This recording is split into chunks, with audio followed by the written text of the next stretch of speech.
Greetings, everybody. Curtis here. I'm going to run by briefly my process for shooting star trails. It's very similar to shooting a Milky Way, although it's a little bit longer of a commitment. When I'm shooting Milky Way anyway, it's around 20 seconds to 30 seconds. Star trails, when I first started out, they were typically around 45 minutes, but I realized I really wanted a longer circle, if you will. So right now I'm shooting about 3.5 hours. And that really is a limit for my Nikon, because that's how long the battery lasts. Now there is external batteries you can buy, but that's another subject. Big piece of equipment that you'll need versus a Milky Way is an intervalometer, and that just is a cable connects to your camera. What that does is control the time and the time in between that you're taking an exposure. Very typically I'm using a 5-minute exposure. The cameras, as robust and as quick as they are, need a few seconds to write that information before they take the next one. So you want to give it that time where it's not mucking up that camera's exposure. So I typically use a 5-minute exposure, rest for 6 seconds, do another 5-minute exposure, on for probably 36 separate exposures. You will then stack all those, I use Photoshop in my Mac. Another piece of equipment I would not want to be without are hand warmers, and you wrap those around the lens. Typically at night things cool down and you want to be able to keep that lens nice and clear away from humidity. The environment is very similar with the Milky Way. You want away from light pollution. Unlike the Milky Way, if you want the circle in your composition, you're stuck with, in the northern hemisphere at least, shooting towards Polaris. You want to find the northern star. I find that fairly quickly since I've been doing it for a few years now, but to enhance that, to make it even quicker, I use an app on my phone. It's called PhotoPills. It not only shows me where the northern star is, it shows me the rotation. It's a lot of information that's really very handy. I've only scratched the surface on that, but it will show you, when the Milky Way is going to come up and what position. So highly recommend that app on the phone.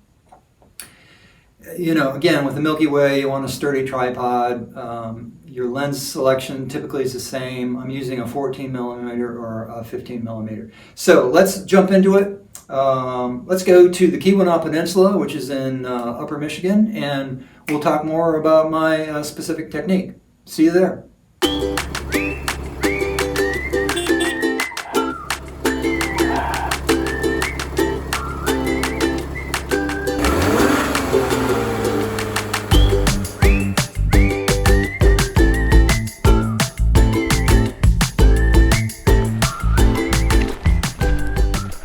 Greetings, Cape Fear camera members. Curtis here. I'm on the shore of Upper Peninsula in Michigan, in the Keweenaw Peninsula. It's as far north as you can get in Michigan, and why I come here is you got some really nice dark skies. That's a key component when you're shooting star trails or the Milky Way shots. Kate gave a good primer on how to shoot the Milky Way. I'm going to go through how I shoot star trails. Most of the equipment's the same. There's a few things that are different for me. I do not use a cable release when I'm shooting Milky Ways, but I use intervalometer when I'm shooting star trails. And what that does is that controls the time on my camera. You shoot it on manual, obviously, and I shoot it on bulb. I set my intervalometer to 5 minutes. There's a rest period that you want to set next. I set that to 6 seconds, and then I tell it how many exposures I'm going to take. And generally in a night, if I'm doing 3.5 hours, I'm going to run it at least 34 different 5-minute exposures, maybe more. It depends on how long my battery lasts. So again, very important, have a fresh battery on your camera. The next thing that's very important, you might not think about it at first when you're shooting Milky Way, you don't really need to use that, is you need to get yourself some hand warmers. And why you're doing that is not just for you, although if it's cold you can use them, is you want to wrap a hand warmer around your lens. In the beginning, I just used gaffer's tape, taped it around the lens, and you're good to go. Barbara Snyder gave me a beautiful little hand-sewn device that actually holds the hand warmer, little Velcro around the lens, and that's been the perfect gift. Thank you, Barb. I use it all the time when I'm shooting star trails. They do even make devices that are electronic, that you can hook up to a battery source, but I don't like to carry more batteries than I need for something that I'm just going to use on a rare occasion. So I tend to use hand warmers all the time. My camera is a Nikon D850, at least for now. It shoots really nice images late at night. I'm going to use a wide angle. Typically I use a 14mm Rokinon, or lately I've been really digging this IRIX camera. It's a 15mm. Why I like that is it's actually a little bit wider, 2.4. You need to focus on infinity, and it has a lock on infinity. That's a really important part of the technique when you're shooting Milky Way or star trails, is you want to get that infinity quickly and you want it locked. On my Rokinon camera, on the lens, I actually tape it so it does not move. I'm typically just using that lens for star trails or Milky Way, so I'm not really focusing very close. I'm focusing more at infinity. So I tape it, I know I'm good to go. I don't have to worry about whether it's going to be in focus or not. Do I check it? Yeah, I'm always going to check, my first exposure especially. So, my first startup is, I set my camera exactly how I'm going to do a Milky Way. Typically I'm using ISO 1600, maybe pushing it to 3200. I'm going to do 30 seconds because I want to test the exposure and also see where about I'm going to angle my lens. I change my white balance. You've got controls in most cameras to do that. It's a Kelvin number. During the day I use Kelvin 5800. At night I push it down to 3800 or 3500, depending on how I feel I want. You look at the image, and if it's too warm or too blue, you can change that. Okay, so again, you take that first exposure. Okay, that 30-second exposure worked out perfectly, so now I want to switch everything over to my star trails. By the way, I'm shooting JPEG and RAW. Some of you, Jay, talking to you, I know shoot just JPEG. I like the advantage of shooting RAW in case something really I need to stretch it, and there's just a safety factor in shooting RAW. I shoot both. From there, on manual, I'm putting my camera on bulb. That's when the intervalometer is going to take over. On bulb, it's going to set the whatever you want. If you want 5 minutes, you want 3 minutes, you want 4. It's up to you. For me, I don't know why I use 5 minutes, but it's a good amount of time where when I look at that first 5-minute exposure, I can actually see part of that shift of the circle. So that tells me in my composition, well, maybe I need to move here a little bit more to make that more dramatic, or maybe I need to move there. So we're going to take a first 5-minute exposure. You need to change some settings. You were just at the Milky Way setting. Now we need to do the star trail setting. So what I do is I just use math. Basically, if I'm at 2.8, then at 4, instead of 30 seconds, it's a minute. At 5.6, now instead of a minute, it's 2 minutes. At f8, it's going to be 4 minutes. And then I drop the ISO down a little bit, and it squeaks in there about 5 minutes. Sounds a little goofy. This is just my technique. So let's try that first one, and we'll go from there. Okay, that exposure worked great. I can't say that it does every time, but most of the time the math works out perfectly. Now what we're going to do is I'm going to turn all the lights off, going to sit back and then just hang out for 3.5 hours. That's probably the most difficult part of taking a star trail versus a Milky Way. In a Milky Way, you're kind of done quickly and you can go on to another exposure, another composition. With this, you're really setting up that commitment to take a long exposure, 3.5 hours. So part of the way I relax during this period, settle my nerves if you will, is I bring along my iPhone and I have a playlist, and I just hit that night playlist, and that just really gets me grooving. It's one of the best concerts when you're looking up at the sky, to me, that I've ever been at. So yeah, let's get started, and then we'll bring all this into the studio, and we'll talk about the studio technique I use to take all these images and flatten them and create that nice circle. Let's go. Meet you on the other side. We're back in the studio, and I will show you the next steps in processing all those star trails into one layer. So let's get started. The first thing you really need to do is create a separate folder on your desktop, and that's where you want to import all the images from your camera. So I've got a folder here that I've named Star Trail Copper Harbor. Open that up, and you can see I've got all these images lined up ready to go. The first thing you want to do is click on the very first image. I click and drag, putting it down to Photoshop. You may find another procedure to open up Photoshop. That's basically just what I do, click and drag.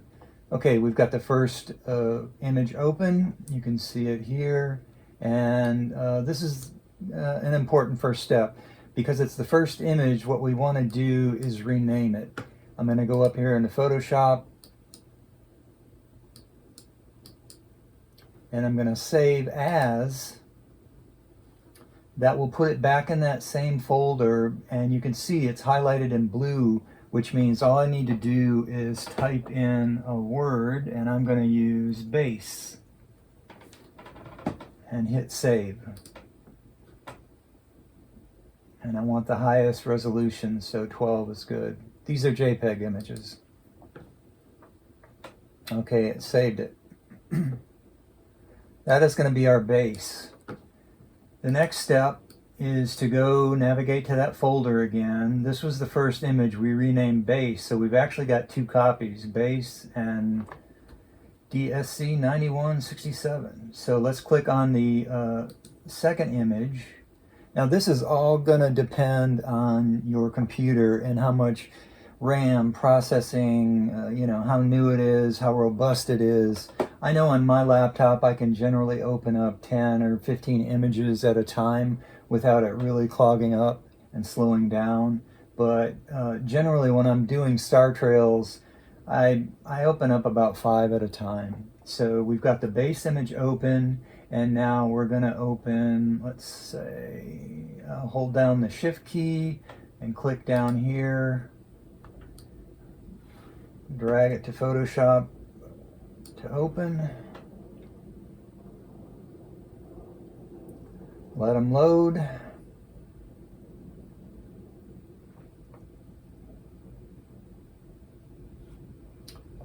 All right, now up here you can see if I click on each one, you can already see the movement in the stars, which is really kind of cool. It gives you an idea of already what the circle is going to be. Okay, we've got the base over here. That's highlighted. I'm going to stretch this out here at the corner just to give myself a little more room to navigate.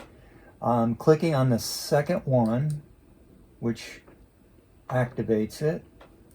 Make sure you have the move tool in Photoshop. Now this is an important procedure, and you might need to practice on this a couple times. You click and hold down your mouse and drag right up onto the base. You can see that base is activated here, and before you let go, hold your shift key down and then let go with your mouse, and then you can let up with your shift key. And what that does is place that image exactly pixel for pixel on top of that, aligning it. So that's a very important thing. There's 2 layers over here, if you can see the layers. This is another important part.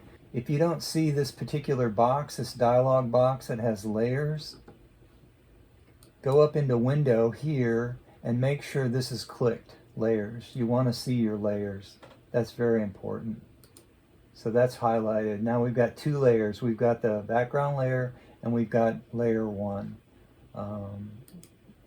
So I'm done with this second layer. What I want to do is remove it, and all I have to do is click that little X and that will get rid of it. So we go to the next layer. Again, click with your mouse and hold, drag it up to the base layer, hold down your shift key and let go. It doesn't have to be lined up anywhere. As long as you see that arrow over that base layer, just let go and release the shift key. So these are now 2 layers that we've got on our base. Okay, we've just going down the line here. So the next one, same thing. Click, drag, hold the shift key, release. Get rid of it. Go to the next one. Click, drag, hold the shift key, release. Okay. Final one. Click, drag, hold the shift key. Get rid of it. Okay, now you can see that we've got 5 layers on top of our base layer. This, I just think is really cool, what Photoshop allows you to do. We've got this one highlighted. You can see it's activated up here. You want to go down to the very first one, hold your shift key. The shift key is a very important key in Photoshop. Hold your shift key and click.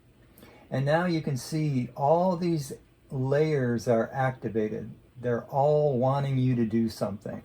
And what we're going to do is really cool. Up here where it says normal, you want to click on that arrow and go down to lighten.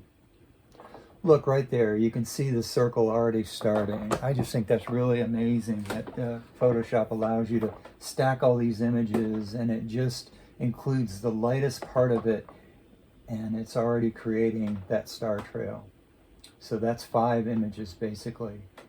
Now we could continue opening up images and throwing them into this Photoshop file, but what is going to happen is you're not going to be able to save it unless you flatten it, because you're all of a sudden opening up 30, 40 images at once, and that really is going to clog up your computer. So at this moment in time, what I want to do is take all those layers, go up here into layers on Photoshop, and then we're going to flatten it. So now that has become one image. So instead of all the megapixels of 6 separate images, it's just one. Now, if we go back over to where our folder is, we can see where we left off, and we just have to click to the next one. I'll go down 5 more.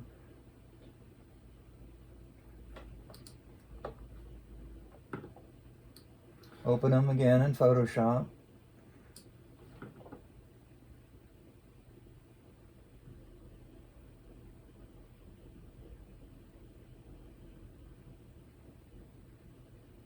And we repeat the same thing. I always start off with the base and go to the right. So this is the next one. Click, drag, hold the shift key. Oh my gosh, what just happened? We lost our circle. Don't worry, don't panic. It's there. It's underneath that layer. And we will show you that layer when we get all the rest of them on there. So we close that layer, hitting the X. Open up the next one. Click, drag, hold the shift key down, release. Gonna get rid of that. Click, drag, hold the shift key down, release. Same procedure over and over. Here's the last one. Release. Okay. Same thing, we've got our layers here.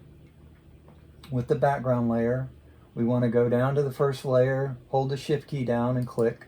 That activates all of them. And again, when this dialog says normal, click on it and go to lighten. And now we've even got a larger circle. And again, the same procedure, go up into layers, flatten image. You can see where it's pushed all those layers, it's compacted all those layers onto one. All right, I'll continue on, and you don't need to see the rest of this, I'm sure. We've included the last group of images here, so let me go down to the bottom, highlight all of them by, again, clicking the Shift key. Instead of normal up in here, we go to lighten. And there you have it. That's approximately 32 images, I believe, I took that night at 5 minutes a piece.